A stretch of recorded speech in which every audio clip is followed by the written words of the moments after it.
All right, y'all, welcome back to another Big Buck Blueprint. We've got a first today, first deer from Missouri ever covered on this podcast. 232 inches is what we're going to cover. Luke Beaty, cannot wait to get into this one of how he took this deer. Over 3 years of history he's had with this deer.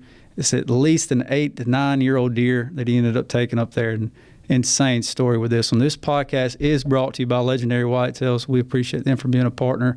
Let's go ahead and dive into this one. I mean, you think of that. I mean, that's what you think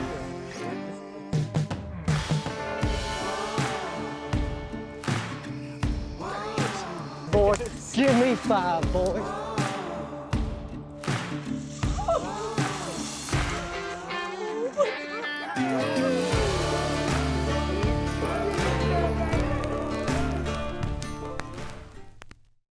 All right, Luke, we appreciate you for getting on today, man. Can't wait to get into this thing. This is a mega for your area, Missouri.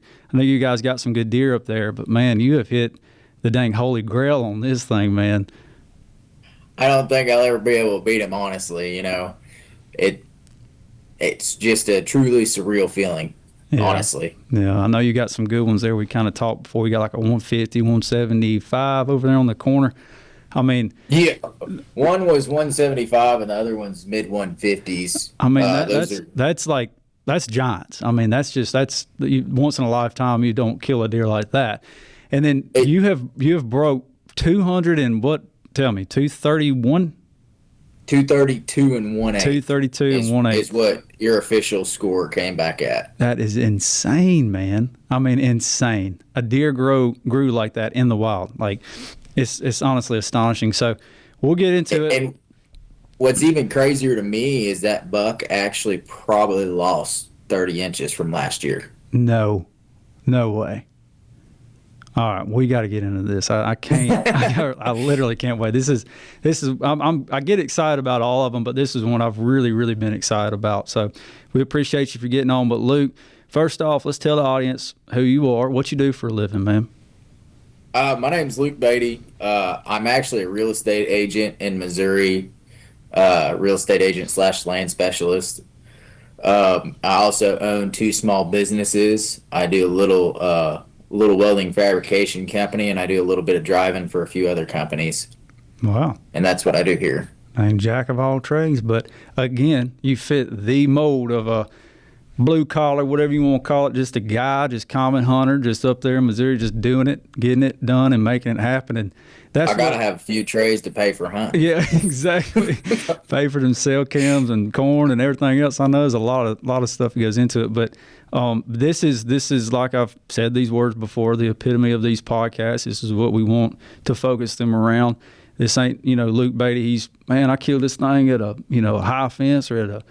Definitely not a high fence. We're going to shut that out right now. Oh, I know.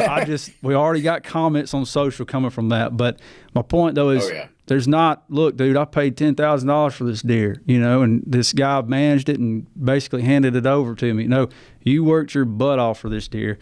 And, again, that fits the mold for this dude, for this podcast. Hundreds of hours, honestly. Hundreds. So last year I was trying to add it up. And I had well over 60 sits with that deer, and I just figured 5 hours a sit, 4 to 5 hours a sit. So if you add that up, 300 hours, I think. Holy cow! Last year alone, I only seen him 8 times in person last year. Well, let's just get into this thing. First off, I always like to cover. Obviously, this is going to be some private ground. I'm assuming, right? Yes, it's private ground. What we working with? How many acres? And kind of talk about the layout of the land, because that's always something. It's about 140 acres. The way it works is it runs through a bottom, and it actually goes. So a bottom runs around here, and the bottoms are both crop fields. And up on the top, a hill comes up. The side of the hill is a complete bedding area. Comes up to an acorn plateau. Over here's a bedding area. There's 2 houses on the property. Go on the other side of the bottom of the crop field, and there's another acorn plateau. Mm-hmm. And there's a wet weather creek that runs through the whole property. Okay, so they got a little bit of everything there. I got a stand on the front end of the property 50 yards off the road because that was the only place that deer crossed the road. So that was the main place I was trying to get him. I was trying to get him to go for property. And then I didn't go on the backside at all this year because I didn't want to mess it up. I didn't want to put my scent back in there, nothing. I honestly thought he was dead until October. Wow. It's the first time I seen him this year. So was he living on that, on you? Was he, for the most part, living on you, or was he across the road? He was between me and two other properties mainly. And then he would disappear in the off. He would disappear. Yeah. And nobody in our area knew where he was going. But then somebody got a picture 5 miles one way, and then somebody else got a picture 3 or 4 miles the other way. Yeah. I mean, then he had about an 8 to 10 mile circle, and I really think our little area was his home base. Right. And this is a deer you definitely hear about. I mean, he's one that just people go crazy about. But it sounds like you had a little bit of ag. You had acorn flats. You got thick cover. You got some water. Got creek running through there. Obviously, you're holding does with that. So then he's there. He's happy. So, and then again, that philosophy or whatever thought, mind process of whatever you want to call it, of keeping things just undisturbed, just letting that's their land. I don't want to mess with that. I don't even go in there. If you can keep 5 acres of that, man, just that's gold. I mean, your money. I went in there to kill him, and that's it. I went into that back acorn plateau to kill him, and that was it. Because I went to church on a Sunday. I was going to go hunting because we had a cold front moving in. Right. And then the wind was blowing like 30 mile an hour. And I woke up at 4 a.m. I said, I'm not going. Yeah. I said, I'll go to church this morning. I went to church. And then I got out of church and I said, I'm going to pull by this property, see if anything's out in the fields or what's moving around, see if I should have been in a deer stand, which I pulled in the driveway and he crossed the road right in front of me. Wow. Crossed the driveway right in front of me. So I know you've got some history with this deer, so let's talk about that. Let's just start the whole storyline of this deer. When you first had an encounter with him, you knew you had him and was huntable. Let's go from the start to the finish of when you laid your hands on him. The first time I ever seen him, I didn't have permission on that farm. I was pulling down there going to another farm that we own about 15 minutes away, 20 minutes away. And I was pulling down there, and I seen this buck on the side of this field, and I said, that's a stud. And I could see him at 180 yards, 200 yards without binoculars, and I stopped, and I glassed this deer for, I don't know. I looked at him for 30 minutes, and he was just grazing on the edge of the field. Oh, how many years ago was that? A year ago, 2 years ago? That was 3 years ago. 3 years ago. So at least. And I got permission that year. Okay. So I didn't get permission on that farm, but I got permission on the farm catty corner to it. Okay. I talked to the owners of the farm I seen him on and figured out that they do not allow anybody to hunt. Nobody's allowed on their property, period. They don't like hunters very much. Well, I mean, that's a good thing, though. I mean, and that goes hand in hand. It worked in my favor. Exactly. And like, what'd you say, 140 acres is what you have there hunt? So, I mean, we always say that, like, he killed this deer on 17 acres. He killed it on 120 acres. Like, obviously we know the world's the world. Like, there's no, like, high fence. There's no, like, they can cross the fence and they can go wherever they want. But for you to have that amount of land and to keep him there, but what I'm getting at is if you have that amount of land around you where people don't really hunt or they keep it safe havens, and man, that's just extra corn in the back of your pocket. I mean, that's always good to have. Well, they ended up giving me permission on that 140 acres catty corner of this place. And they told me I was the only one allowed on it and I could bow hunt. So that's all I ever did. All I ever did was take my bow in there. Wow. So let's talk about that. So 3 years ago, how'd that season go? Did you end up hunting pretty hard, or how'd that you just scouted, or what? I did. Honestly, I scouted a little bit, put up some cameras. We had road hunters in that area, so it was scaring me that he was going to get shot from the road.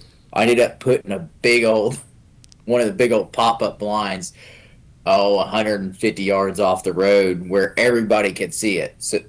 so they knew. That's a good idea. Just so they knew to just stay away. Yeah, like I'm hunting this. Don't come by. Like, don't even entertain it. Like Because if you see, I would catch people pulling in the property, and they said, "Oh, we were just turning around." Yeah. I know better than that. yeah, they've done. I'm not playing this game. Yeah. I personally would never do anything illegal, and I get pretty upset when somebody's trying to do it on a piece of property that I'm on or on a buck I'm after. Yeah, especially a buck of that caliber, man. I mean, he grew his whole life like that, and he eluded hunters, and I mean to take him in an illegal way just wouldn't do justice to him. So, but I know one of the neighbors was after him for 5 or 6 years. Mm-hmm.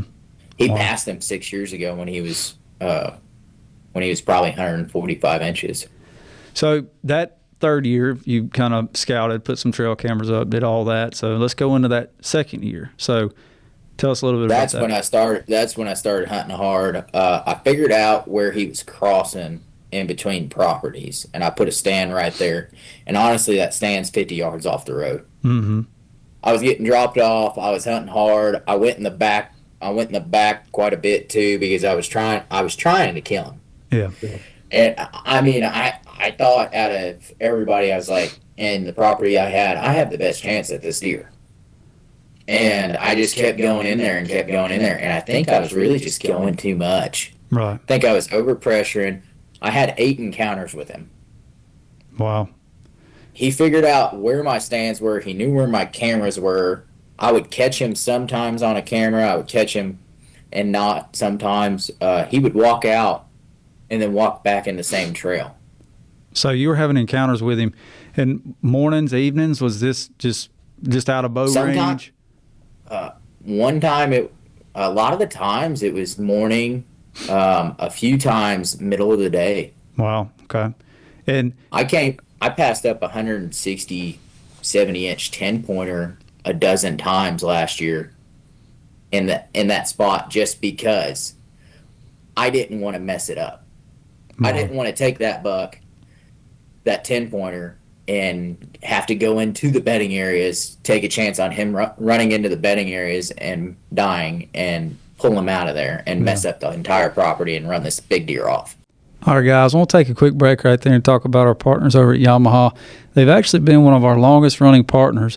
Going on 30 years we've had them, and we can't thank them enough for putting their trust in us at Buckmasters, but also we put our trust in them because of their units and what they build. We've taken their units just about all over this country, and they perform outstanding. If you want to check them out at your local dealer. And then get killed over on the other neighbors. I mean, that's a good point, and that's hard. Takes dedication. But so you were getting trail cam pictures of him. I mean, you knew him pretty well. What would you say he'd score on this year? So this was 2 years ago. It's 2 years ago, and I would say he was 20 to 40 inches bigger last year. You kidding me? So for real, I mean, you genuinely think this deer was 250, 260? Yeah. Oh, well, yeah. So last year we were just off the trail cam pictures. We were guessing him around. I was saying around 230. And then I started getting trail cam pictures. I got 2 pictures the entire year this year in October, and I said he lost quite a bit. Yeah. Which, don't get me wrong, I'm still happy with him by any means. But just imagine that. I mean, how does he? It's just a freak, dude. I mean, and again, his age, he had to have been at least 8, 9, 10 years old. He's 8.5, 9.5 is what we're guessing at. Wow. I got the jaw in the bed of my truck still wrapped in a bag, and I'm trying to figure out where to send it off to get him actually professionally aged. Yeah, but going off of what you said, the neighbor was hunting him. He's been hunting for 5 or 6 years. He passed him like at that age. If he passed him at a solid deer, he's probably 2.5, 3 years old then. So I mean, you just do the math. I mean, yeah, he's probably all over 8, 9 years old. I mean, that's kind of what we were thinking. And so he's on that decline already. Like that's. So last year he had 3 drop tines off his main beam actually. This year he's got the one big one, but last year he had 2 more in front of it that were that long, and they webbed in between them.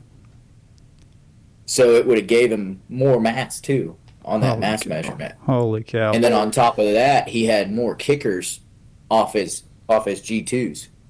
He had three on one and then two on the other last year. You just don't And then see a deal like that. On man. his G3s, he had kickers off them too. So that was, we know the history of him. Did y'all ever find sheds of him? Did y'all look? Did you? Never. I walked, I would say, over 15 miles looking for sheds for that deer.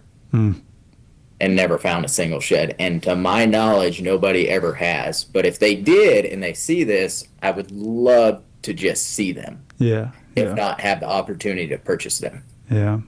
I mean, pretty chocolate horned deer. I mean, you know, if he tucks up in some cedars and some thicket, I mean, it might be hard to find for a couple of years till they kind of get chalky. So never know. Could be on that property and end up stumbling upon them. But so let's just go into this. So go into this season. Let's just jump here and let's tell the whole story of that. So you first started getting encounters of him in when and kind of your October. preparation. So October, you started getting him on camera. I thought he was dead until October. I thought he didn't make it through the winter. And I got one picture of him because I was still running my roadside camera.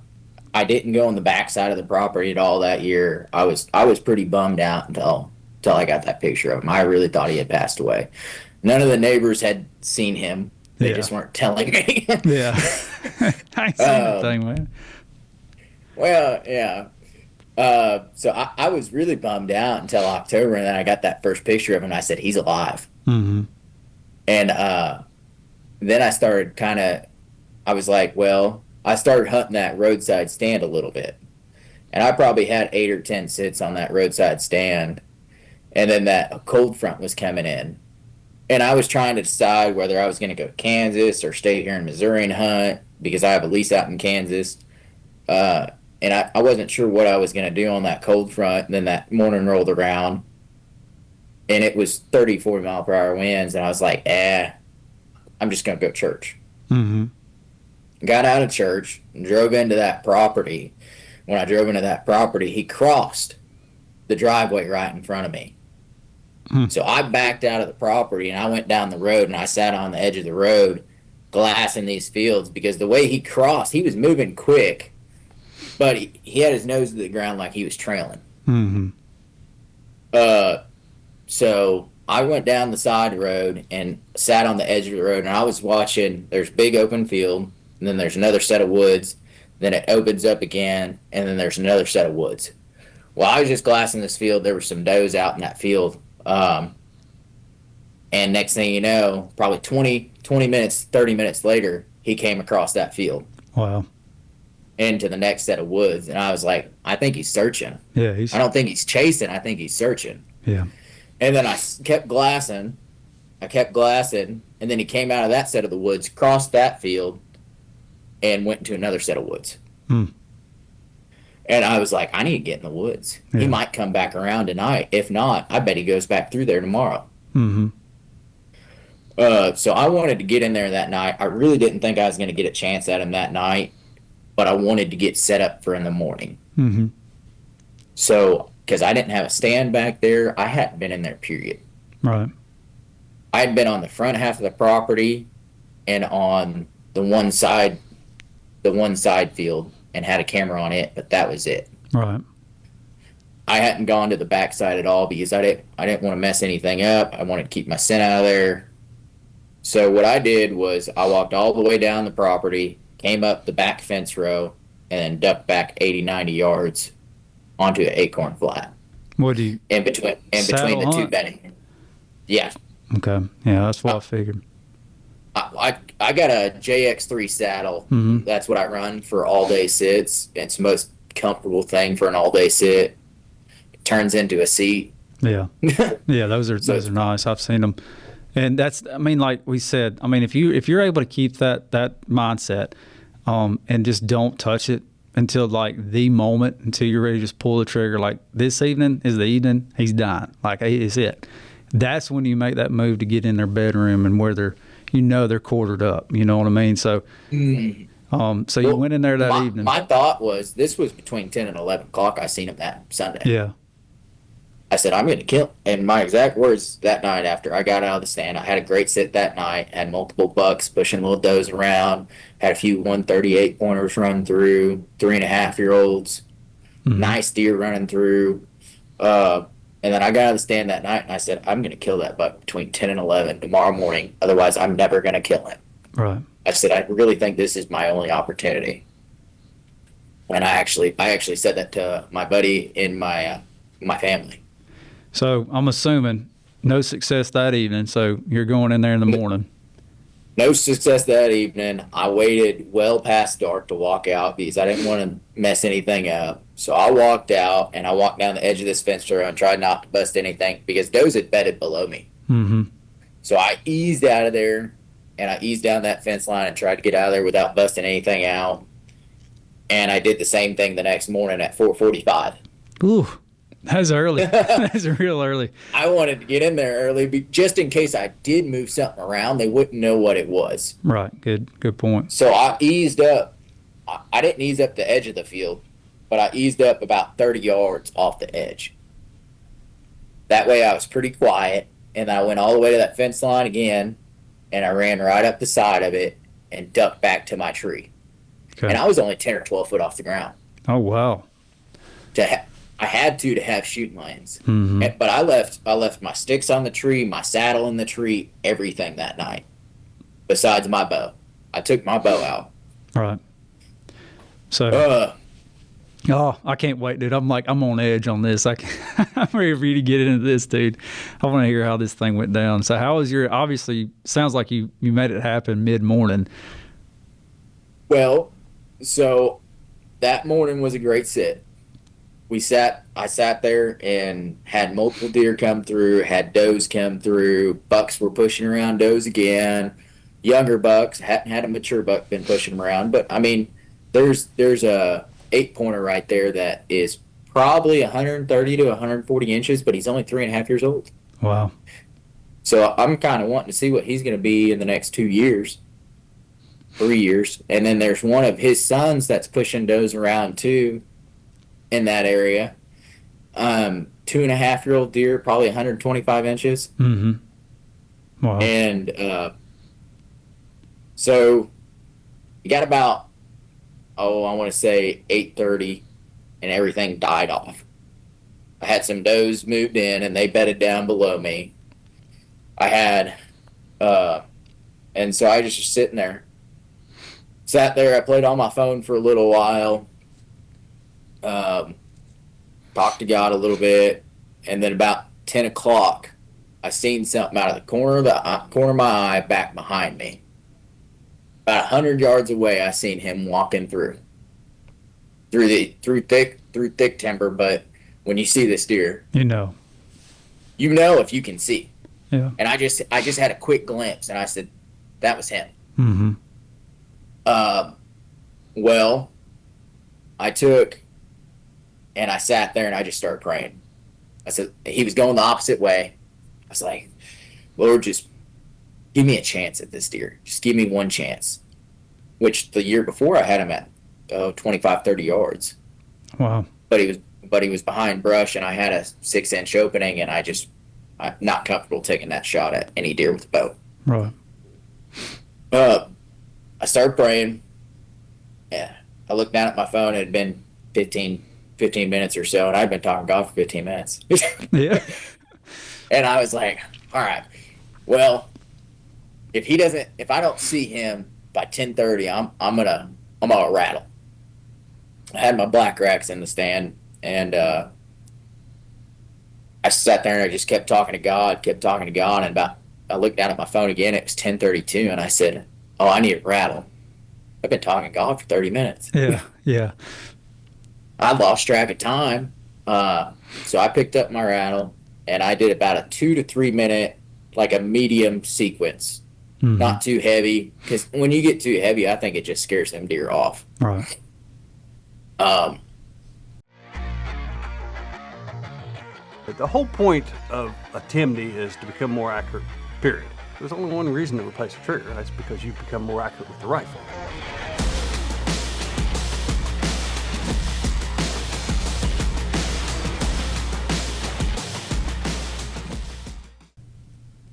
a doe stood up down below me, and I was like, oh, maybe something's behind her.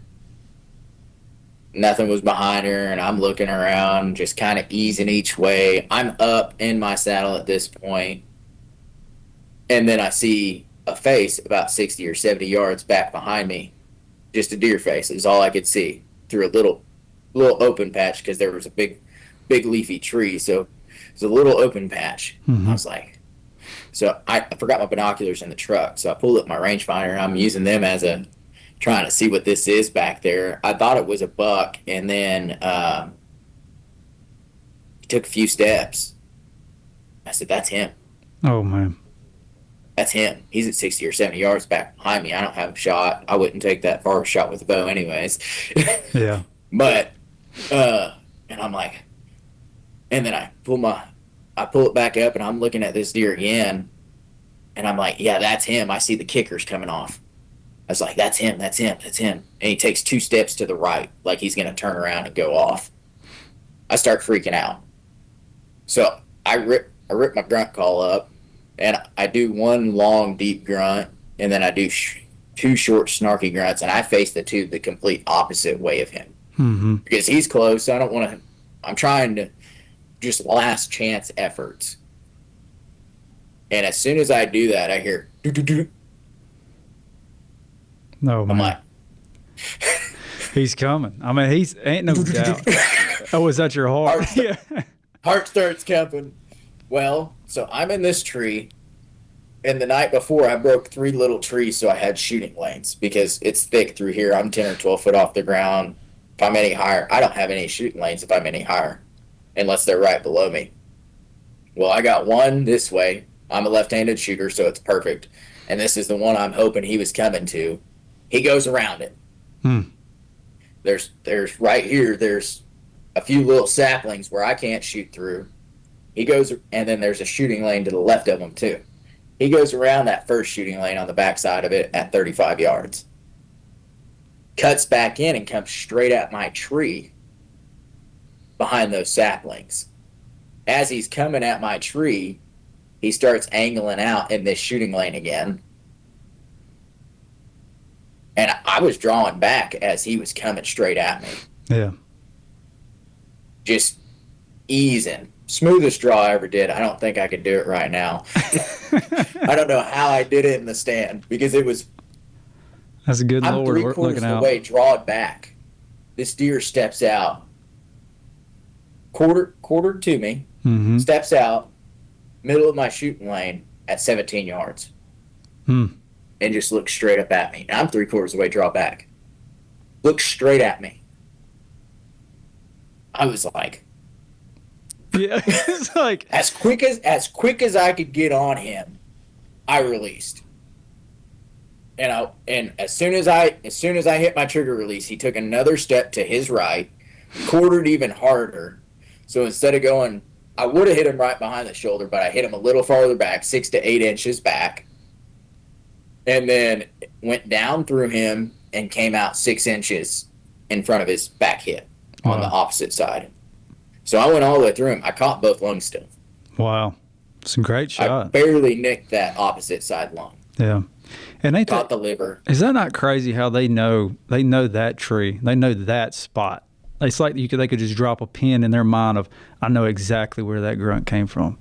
I just, it's just amazing to me how God created them to just, they pick that stuff out. And that's how he's so big. I mean, he knows. He come in and he knew. He's like, that deer should be right here. And he knew exactly where to come in and look. That's just crazy. Oh, yeah. And to keep the trees in front of him, and how he works through the woods. I mean, it's just something that a 2.5, 3-year-old deer don't really do. You know what I mean? It's what an 8, 9, 10-year-old does.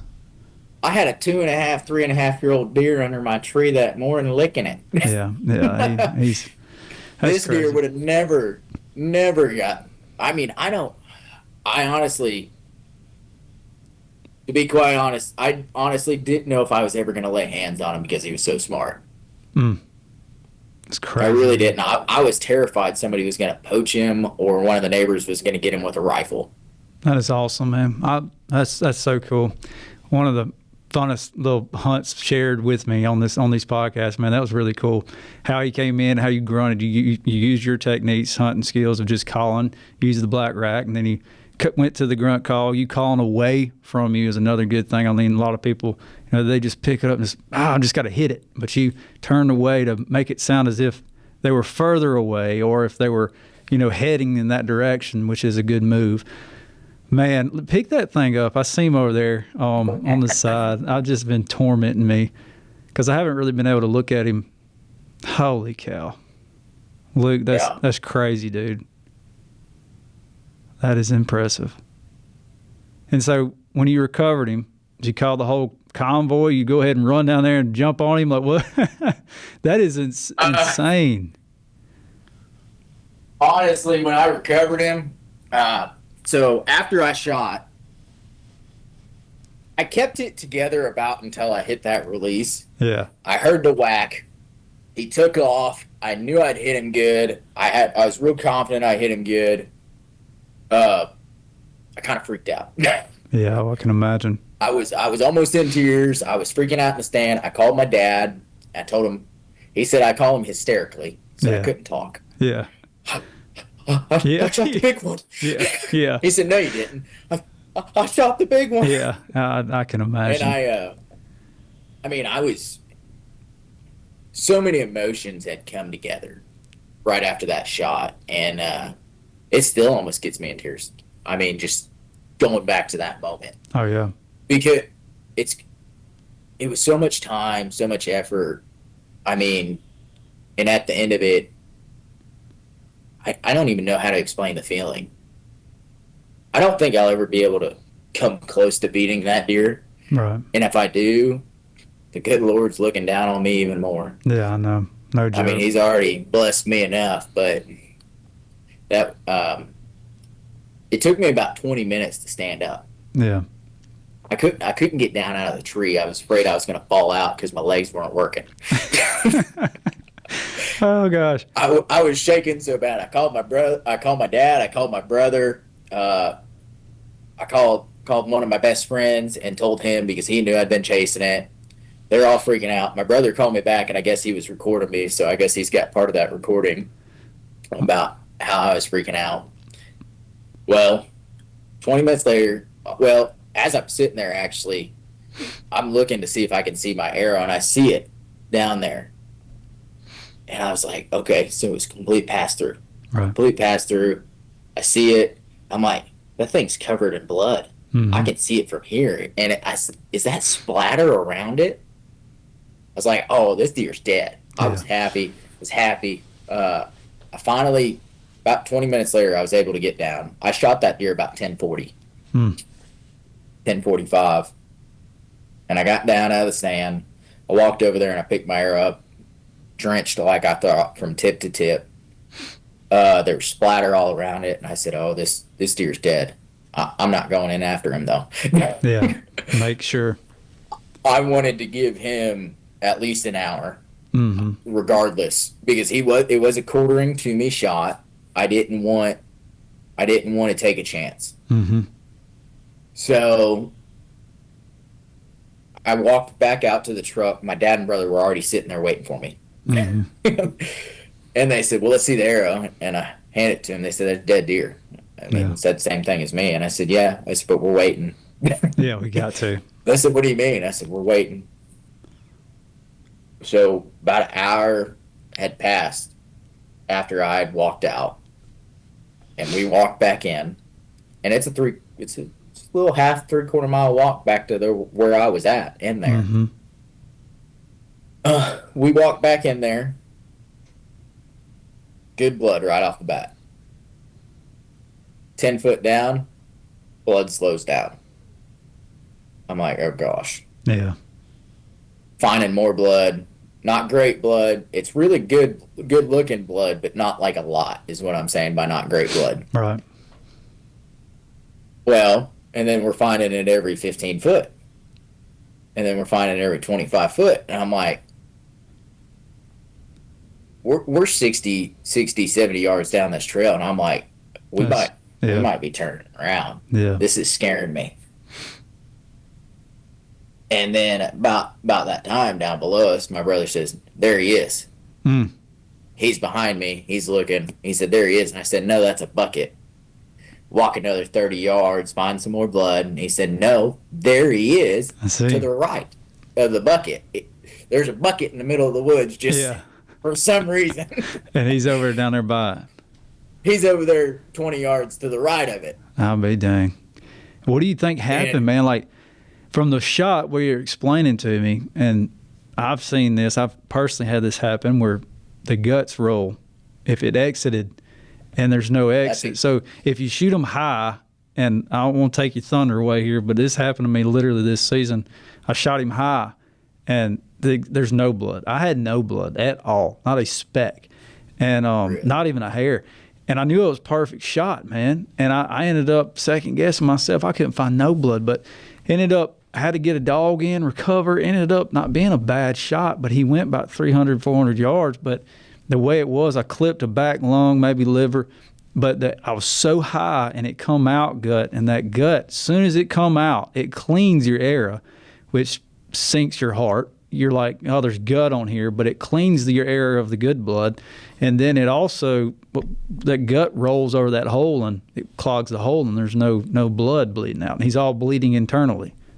So that's what happened. Yep. I went in high on the front side because he was so close. I went in high and I came out low. Right. So I did a complete pass through. I had that 2-inch cut broadhead though. I was using them speed broadheads, so I caught both lungs. I really think is the only reason why he didn't go farther is because I caught both those lungs and I caught the liver going through there. Right. That's awesome. But those guts rolled over and plugged that bottom hole, so he was just bleeding out that top hole and just dripping out that bottom hole. But he didn't start bleeding out that top hole until he was 100 yards down the trail. Yep. Because it just took that long to fill all the way up. Mm-hmm. That's how it happens. And a lot of people, even with a rifle, it can do that. But a lot of people get disheartened. But just stay true to what you know your shot was. Like I was confident in my shot, just like you were confident in yours. And it's just so sinking.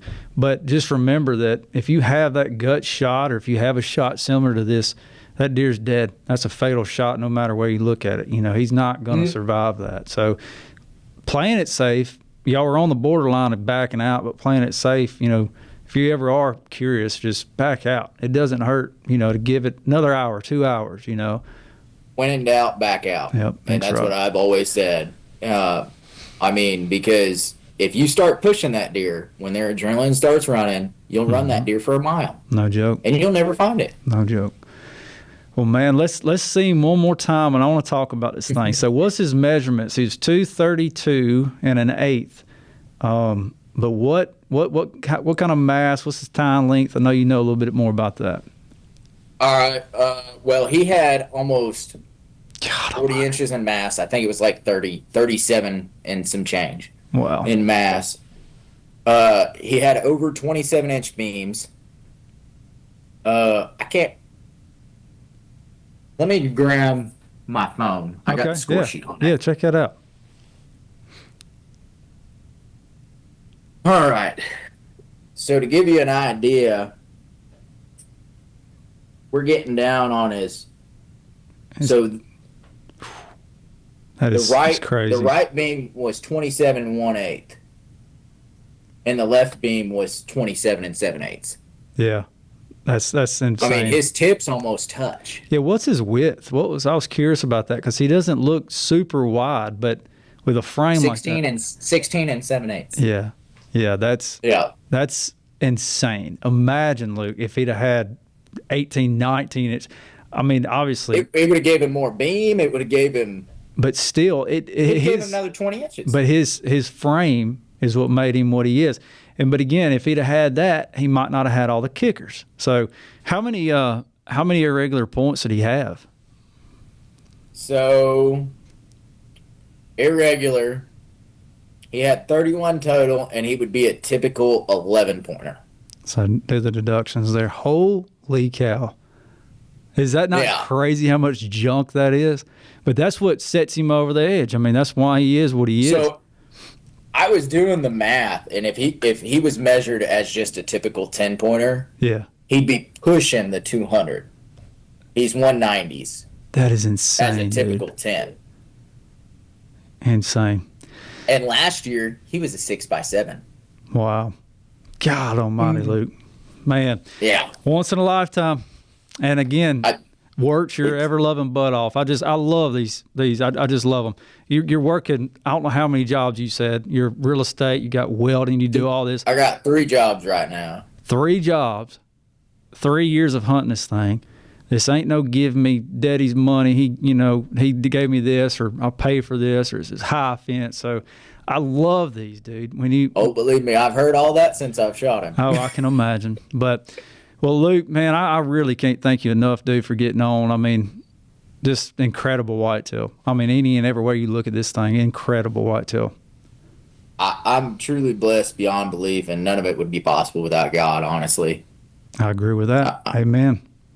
He gave me this deer. I sat there and talked to him for 30 minutes, and I never got the chance without him. That is awesome, Luke. I love that. And that you sharing that, I love it when people share a little bit about that, because that's what a lot of people, that's their go-to. That's their church. They take their time, they talk, and they decompress there from the world. And to be able to do that on just a 120-inch 8-point is awesome. But to do it on a 232, what? I'm still honestly, and this is what I've been telling people, it's like I'm living in a dream and I'm just waiting to be woke up. Yeah. Because I mean, look at that thing. This is stupid, man. In Missouri, I mean, Missouri's got good deer, but, dude, it's not like you just killed that thing in Ohio. You know what I mean? Like, Missouri's got good deer that come out of it, but holy cow. This is a unicorn for our area. Yeah. I can imagine. I mean, it's honestly a unicorn for any area. Right. Oh, my Lord, Luke. Well, dude, thank you so much for getting on. I think we shared enough here. This is a long podcast, but, dude, I love them when they're like this because they're packed full of good info. So hopefully somebody took something from this, and we appreciate your time again.